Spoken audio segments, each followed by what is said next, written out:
Halo, selamat pagi teman-teman. Bagaimana kabarnya di hari Rabu kali ini? Semoga semua baik-baik saja dan sehat selalu ya. Hari ini saatnya saya untuk bercerita lagi. Oke, sebelum kita mulai lagi untuk bercerita, jangan lupa ya teman-teman untuk selalu support channel ini dengan klik tombol subscribe dan jangan lupa untuk aktifkan loncengnya agar ketika saya upload video baru, teman-teman mendapat notifikasinya. Terima kasih. Di video kali ini, saya ingin bercerita mengenai pengalaman saya move on dari mantan saya.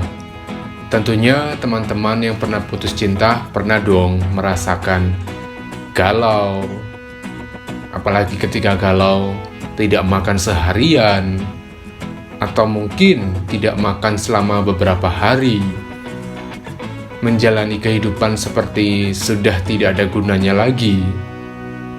Bagi yang masih sekolah, malas untuk bersekolah, malas untuk kuliah, malas untuk bekerja, putus asa, serasa hidup sudah tidak ada gunanya. Namun teman-teman, pernah tidak berpikir kalau hal-hal seperti itu merupakan penghambat dalam kehidupan kita? Saya di sini juga bukannya sok karena tidak merasakan itu semua. Sejujurnya, saya merasakan hal itu semua. Ketika saya putus dengan mantan saya, ya hal-hal itu terjadi juga kepada saya. Malah, saya juga pernah beberapa kali berbuat hal yang tidak masuk akal setelah saya putus dengan mantan saya. Kalau sekarang saya ingat-ingat, saya merasa bodoh sekali diri saya ini pada saat itu. Namun, ya itu semua kan jalan di mana saya harus melewati itu semua untuk bisa menjadi lebih kuat lagi dan kedepannya lebih baik lagi.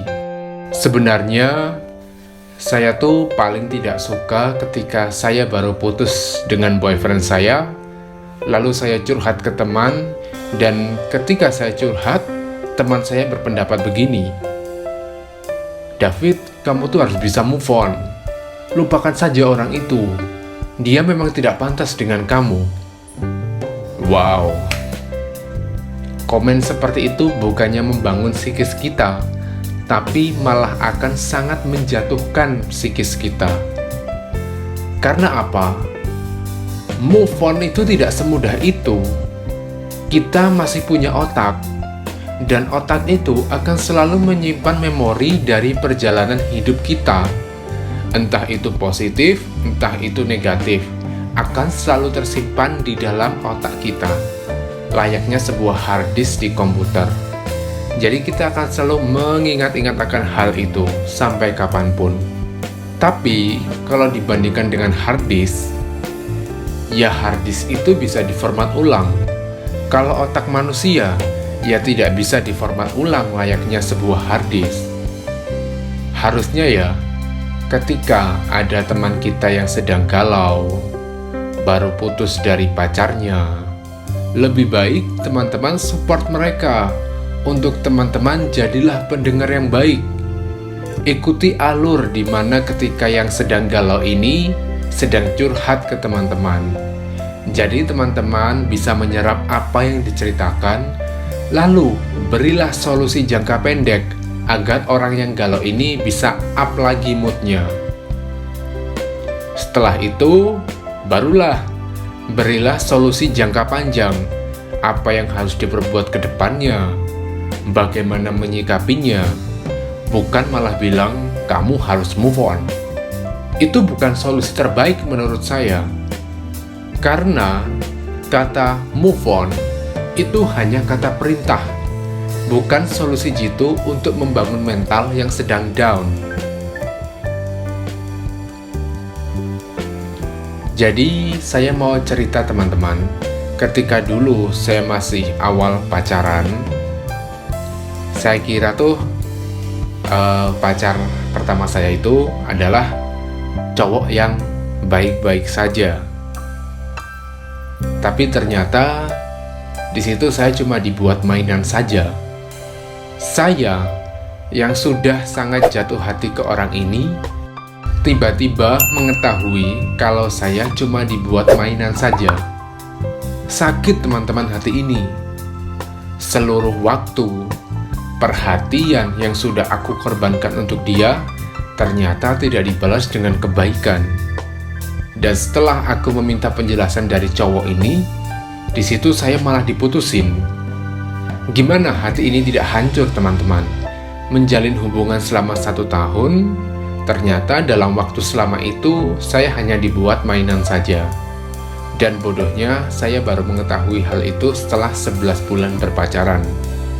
Ketika saya benar-benar down di situ, berat badannya turun teman-teman, karena sudah jarang makan, suka emosi ke teman dan keluarga. Pokoknya berubah negatif lah perilaku saya saat itu. Benar-benar kacau hidup saya, karena saya sangat tidak bisa menerima akan hal yang terjadi pada diri saya. Sampai saya pernah ingin membalas semua perlakuan cowok itu ke saya. Namun, itu saya cancel. Karena menurutku, kalau saya membalas perbuatan dia, berarti sama saja dong perilakuku dengan cowok yang kurang baik itu. Dan semenjak itu juga, jadinya saya benci sekali ketika ada orang yang menyatakan cinta ke saya. Karena ada rasa trauma, takut kalau saya dipermainkan lagi. Namun ya, namanya manusia. Meskipun saya sudah trauma, tetap saja ketika ada yang perhatian ke saya, meleleh juga hati saya, dan berpacaran lagi dengan yang lain. Lalu kegagalan move on saya dengan cowok saya yang kedua, dikarenakan dia sudah menyelesaikan studi magisternya dan dia kembali lagi ke kotanya yang jauh banget dari kotaku. Intinya beda pulau lah. Hubunganku dengan cowok yang kedua ini berjalan lama, kurang lebih 2 tahun. Di situ saya masih ingat ketika membantu mengerjakan tugas akhirnya, ikut membantu mengerjakan tugas presentasinya, dan sebagainya. Lalu ketika dia sudah selesai S2-nya, waktu yang memisahkan kita. Yang saya maksud adalah waktu dia untuk studi sudah selesai dan saatnya dia mengabdi di kampung halamannya. Di situ saya galau lagi, down lagi, sampai saya 2 bulan tuh setiap sore selalu ke kampusnya. Dan hanya duduk termenung sendirian meratapi kesedihan sampai malam hari. Itu yang saya lakukan ketika gagal move on. Dan kalau sekarang saya pikir-pikir, ya perbuatan atau perilaku itu benar-benar tidak ada gunanya sama sekali. Saya ke kampus itu setiap sore, duduk termenung setiap hari selama 2 bulan. Setelah gagal move on kedua, saya berpacaran lagi dengan seseorang. Ini cerita yang belum pernah saya ceritakan di channel saya. Jadi, dulu saya pernah berpacaran dengan seorang cowok yang sudah menikah teman-teman. Dan dia juga sudah punya anak. Cowok ini bukan cowok yang mature banget sih. Usianya waktu itu masih 30 tahun. Masih muda lah. Jadi, saya dengan cowok ini saya beri inisial WR saja ya. Jadi, awal ketika saya kenal WR ini, saya tidak tahu kalau ternyata dia sudah berkeluarga. Karena pada saat itu, saya tidak melihat dia memakai cincin pernikahan. Dan saya juga tidak pernah bertanya dia ini single kah atau sudah berkeluarga kah. Ya, saya dulu waktu masih berhubungan dengan WR tidak pernah merasakan ada rasa curiga. Karena saya mengira karena dia ini kan seorang pengusaha. So, waktu untuk kita bertemu pasti sangat terbatas. Jadi teman-teman, saya dengan WR ini hanya bisa bertemu untuk ngedate dari jam 4 sore sampai dengan jam 8 malam. Hari Senin sampai dengan hari Jumat saja. Bayangkan, saya tidak pernah bermalam minggu dengan si WR ini. Karena saya mengira pekerjaan dia kan padat sekali. Dan di hari Sabtu Minggu itu dia tidak bisa dihubungi. BBM ke dia selalu centang teman-teman. Ya dulu masih zamannya BBM ya. Ya namanya masih belum punya banyak pengalaman berpacaran. Dulu saya ya percaya saja dengan dia. Karena saya dulu sangat dimanja, dan sangat diperhatikan sama si WR ini. Setiap bertemu, selalu diajak shopping. Tidak ada batasan harus beli apa atau minimal harga berapa. Setiap apapun yang saya mau, dia selalu membelikannya. Intinya, sangat-sangat memanjakan saya. Dan dari situ pula lah saya jadi nyaman dengan si WR ini. Namun, di lain hari ketika kami sedang makan berdua, si WR ini kan izin ke toilet dan handphonenya tertinggal di meja. Saat itu juga ada telepon masuk di handphonenya. Kan saya refleks ya, untuk melihat handphonenya itu. Dan di situ tertera jelas siapa nama penelpon itu. Namanya My Wife. Di situ saya kaget banget dong. Ini My Wife inisial aja atau beneran ya? Dan ketika WR sudah kembali dari toilet, di situ saya langsung bertanya ke WR, apa dia sudah get married? Dan dengan entengnya dia bilang, sudah. Di situ ya, saya emosi dong, kenapa dia tidak menceritakan ini dari awal. Kalau saya tahu dari awal, saya tidak akan mau menjadi boyfriendnya si WR ini. Karena saya sendiri tidak mau menjadi orang ketiga dari hubungan mereka. Bagaimana kalau istrinya tahu saya berhubungan dengan husbandnya? Ya, teman-teman pasti paham lah. Saya selama berhubungan dengan si WR ini juga tidak pernah membicarakan tentang hal itu. Ya mungkin itu kesalahan saya karena saya tidak pernah bertanya kepada dia. Dan yang saya sesalkan adalah, ya teman-teman pasti paham, selama berhubungan dengan WR ini tidak hanya bertemu, tidak hanya hangout, tidak hanya makan, tidak hanya shopping. Pasti saya juga pernah tidur sama si WR ini.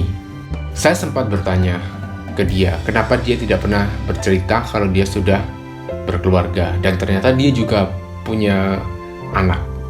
Apa jawabannya teman-teman? Dia bilang begini, kamu juga kenapa tidak pernah menanyakan akan hal itu? Jadi saya juga tidak cerita dong.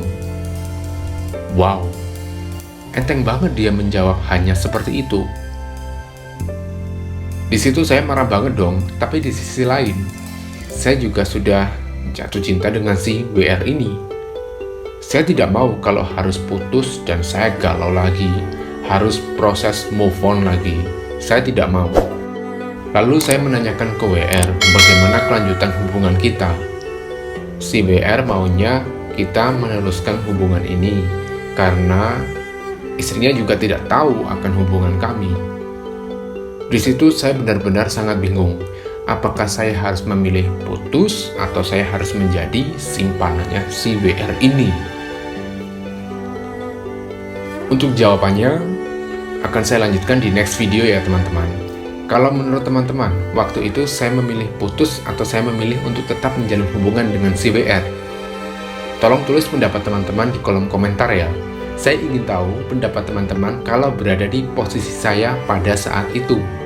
Oke, kalau begitu selamat beraktivitas di hari Rabu ini. Semoga semua dilancarkan aktivitasnya. Dan jangan lupa untuk selalu menjaga kesehatan.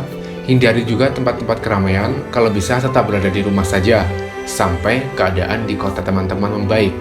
And don't forget to be strong, be positive person, keep healthy every day. See you on the next video. Bye-bye.